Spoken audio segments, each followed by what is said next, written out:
Corona फैलाने वाले तबलीगियों पर सोशल मीडिया पोस्ट के जरिए सुर्खियों में छाई पहलवान बबीता फोगाट ने अब की बार लिबरल्स की लाडली स्वरा भास्कर को ठोक दिया है।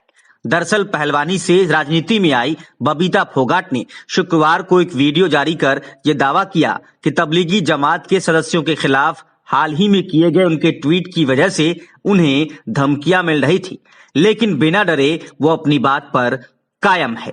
अब बबीता के इस ऐलान के बाद उनसे जबरदस्ती के दंगल में उतर आई अभिनेत्री स्वरा भास्कर। स्वरा भास्कर ने एक ट्वीट करके बबीता फोगाट को घेरने की कोशिश की, जिसका उन्हें करारा जवाब मिला है। स्वरा ने अपने ट्वीट में कुछ आंकड़े दिखाते हुए बबीता फोगाट से सवाल पूछे थे और लिखा कि वो पहलवान की फैन है। स्वरा ने ट्विटर पर एक डाटा शेयर किया जिसमें बताया गया कि 9 से 19 मार्च के बीच भारत में कहां-कहां धार्मिक स्थलों पर कितने लोग पहुंचे थे। उन्होंने इस डेटा को शेयर करते हुए अपने ट्वीट में लिखा कि बबीता जी ये आंकड़ा भी देखें, क्या इन लाखों भक्तगण के कोरोना टेस्ट हुए हैं? कृपया इस पर भी टिप्पणी दें। और तबलीगी जमात के प्रोग्राम को दिल्ली पुलिस ने इजाजत क्यों दी? ये सवाल भी उठाएं। बाकी आपके फैन तो हम हैं ही। अब स्वरा भास्कर को सोशल मीडिया पर इस ट्वीट के बाद जबरदस्त ट्रोल किया जाने लगा। स्वरा भास्कर के इस ट्वीट के बाद उन्हें बबीता फोगाट ने भी करारा जवाब दिया है।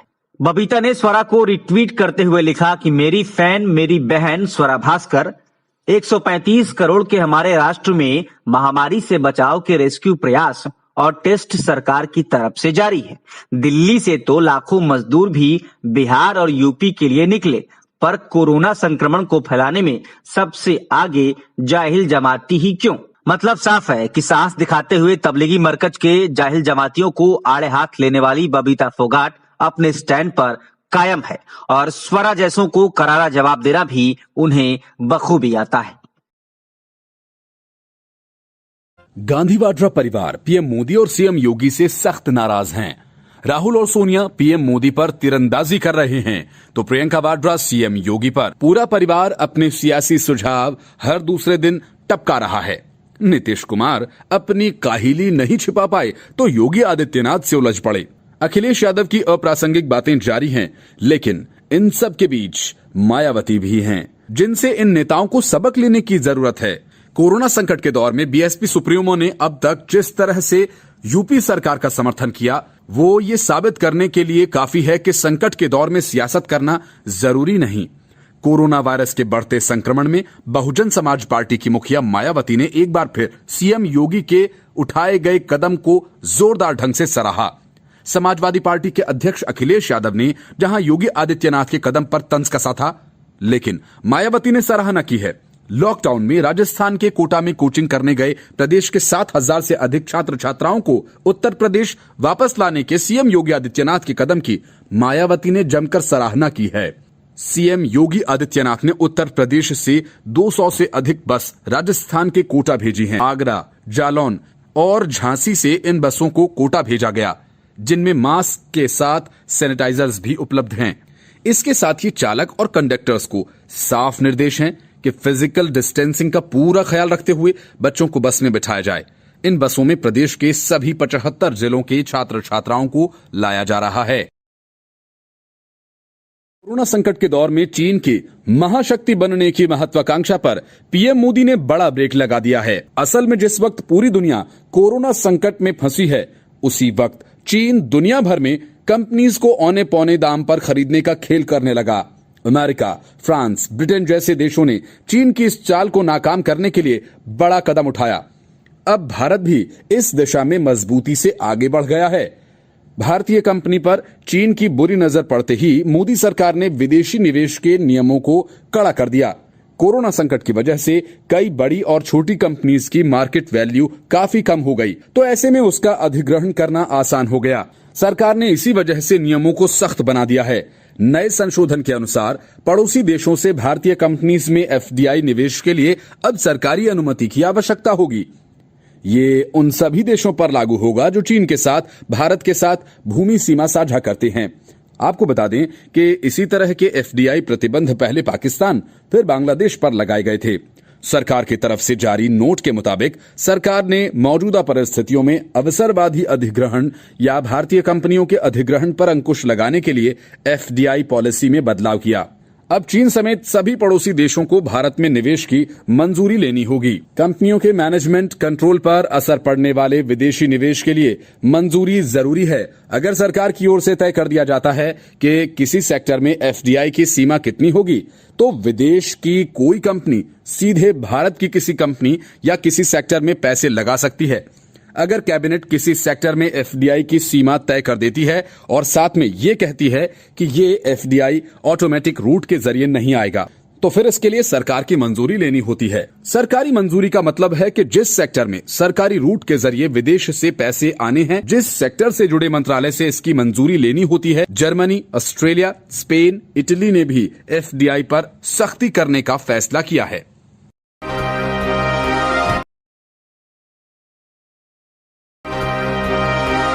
कोरोना संकट और लॉकडाउन के बीच अरुंधति रॉय ने बेहद आपत्तिजनक बयान दिया है। अब तक तुष्टीकरण की सियासत करने वाली अरुंधति रॉय की ये बात देश को कतई स्वीकार नहीं है। ये एक तरह के विक्टिम कार्ड खेलने जैसा है। अरुंधति रॉय ने देश के सामाजिक ताने बाने पर गहरी चोट करते हुए सरकार पर भेदभाव बरतने का आरोप लगाया। उन्होंने कहा कि कोविड-19 में जो हुआ उससे भारत के बारे में वो चीजें बाहर निकल कर आई हैं जिनके बारे में हम सबको पता है। हम सिर्फ कोविड से ही पीड़ित नहीं हैं, बल्कि घृणा और भूख के संकट से भी ग्रस्त हैं। इस तरह के बयान के लिए अरुंधति की देश में चौतरफा आलोचना हो रही है, लेकिन पाकिस्तानी सरकारी न्यूज एजेंसी ने उनके बयान को ट्वीट किया। अब पाकिस्तान अरुंधति के बयानों को लेकर खेल करने की कोशिशों में जुट गया है। अरुंधति ने आगे कहा कि कोविड-19 की आड़ में सरकार युवा विद्यार्थियों को गिरफ्तार कर रही है। वकीलों, वरिष्ठ संपादकों, सामाजिक कार्यकर्ताओं और बुद्धिजीवियों के खिलाफ केस दर्ज किए जा रहे हैं।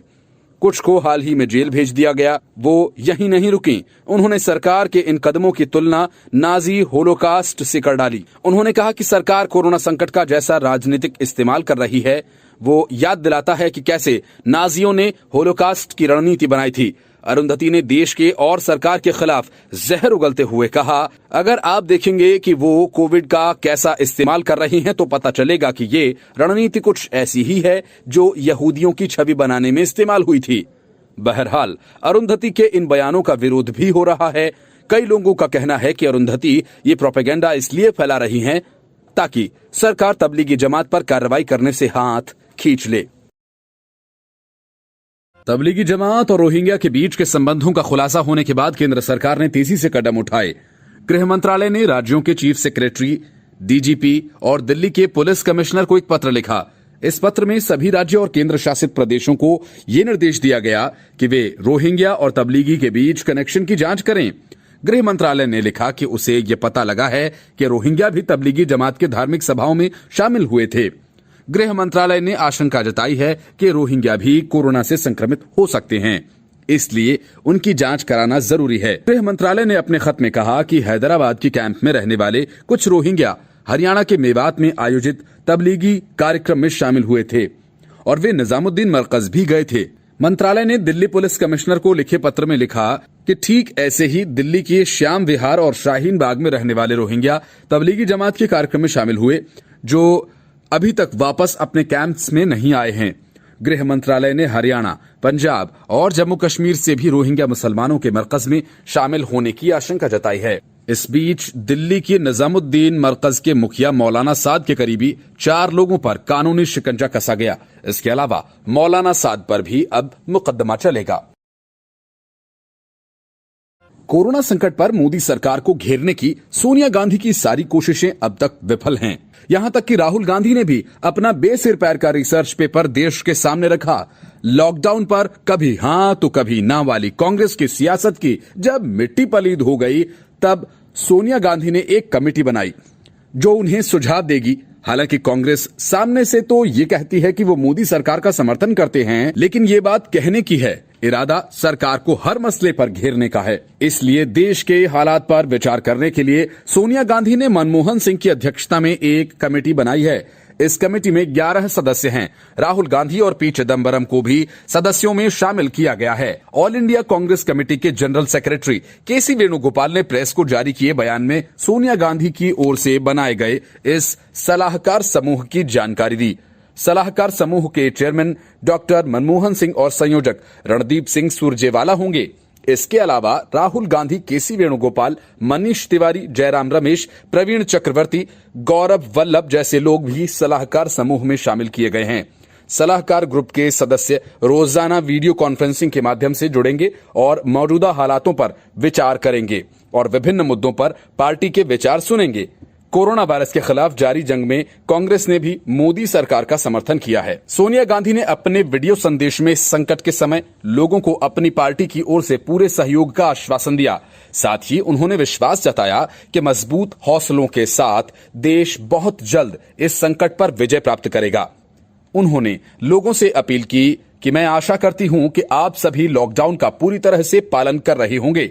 आप सभी दूरी बनाए रखने का पूरी तरह से पालन करें। सोनिया गांधी ने यह भी कहा कि सबके सहयोग के बिना इस लड़ाई को जीतना संभव नहीं होगा। इसके बाद बीजेपी के राष्ट्रीय अध्यक्ष जेपी नड्डा ने ट्वीट किया और कहा कि धन्यवाद सोनिया जी, अपने स्वास्थ्य का ध्यान रखें।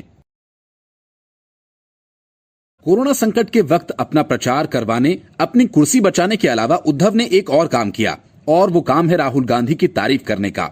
भले ही राहुल गांधी के कोरोना पर पेश किए गए रिसर्च पेपर से कोई इत्तेफाक न रखे, लेकिन उद्धव एंड कंपनी इस पर दिलोजान से फिदा हैं। शिवसेना के मुखपत्र सामना में राहुल गांधी की तारीफ में जमकर कसीदे पढ़े गए। इतना ही नहीं, शिवसेना ने लगता है कि अब राहुल गांधी की छवि बनाने का फैसला कर ही लिया, क्योंकि जिस अंदाज में बातें लिखी गई हैं उससे तो यही लगता है कि उद्धव ठाकरे राहुल गांधी की खराब छवि से सबसे ज्यादा दुखी और परेशान हैं।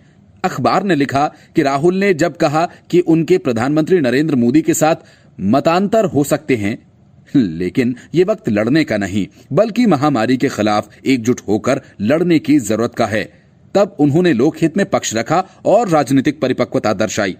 पार्टी के मुखपत्र सामना के एक संपादकीय में शिवसेना ने कहा कि राहुल और मोदी को देश के फायदे के लिए वैश्विक महामारी पर आमने सामने चर्चा करनी चाहिए। उद्धव ठाकरे की पार्टी ने कहा कि राहुल गांधी के बारे में कुछ विचार हो सकते हैं, लेकिन राय तो प्रधानमंत्री नरेंद्र मोदी और अमित शाह के बारे में भी है। बीजेपी की आधी सफलता तो राहुल गांधी की छवि बिगाड़ने से ही है। ये आज भी जारी है। शिवसेना ने कहा कि मौजूदा संकट में गांधी के रुख के लिए उनकी सराहना की जानी चाहिए। उन्होंने आदर्श आचार संहिता सामने रखी है कि किसी विपक्षी पार्टी को ऐसे संकट के वक्त कैसे बर्ताव करना चाहिए। शिवसेना ने कहा कि राहुल ने पहले ही कोरोना वायरस के खतरे को भांप लिया और सरकार को जरूरी कदम उठाए जाने के लिए आगाह करते रहे। जब हर कोई कांग्रेस नीत मध्य प्रदेश सरकार को गिराने में व्यस्त था, तब गांधी सरकार को कोरोना वायरस संकट से निपटने के लिए जगा रहे थे। सामना के संपादकीय में कहा गया कि राहुल ने बार बार सरकार से कोरोना वायरस के मरीजों के इलाज में जरूरी चिकित्सकीय उपकरण के निर्यात को रोकने की अपील की। शिवसेना ने कहा कि गांधी के विचार सरकार और विपक्षी पार्टियों के लिए चिंतन शिविर की तरह है और ये देश को फायदा पहुंचाएगा। सामना में कहा गया कि राहुल गांधी ने कहा कि ये लड़ने का समय नहीं है। उन्होंने कहा कि उनके मोदी के साथ मतभेद हो सकते हैं, लेकिन ये इसका समय नहीं है। उन्होंने कहा कि हमें कोरोना वायरस वैश्विक महामारी के खिलाफ जंग में एकजुट होने की जरूरत है और अगर हम झगड़ा करेंगे हम इसमें सफल नहीं हो पाएंगे। संपादकीय में कहा गया है कि राहुल के विचार सुनने के बाद हमें लगता है कि प्रधानमंत्री मोदी को कोरोना वायरस संकट पर कम से कम एक बार सीधी वार्ता करनी चाहिए।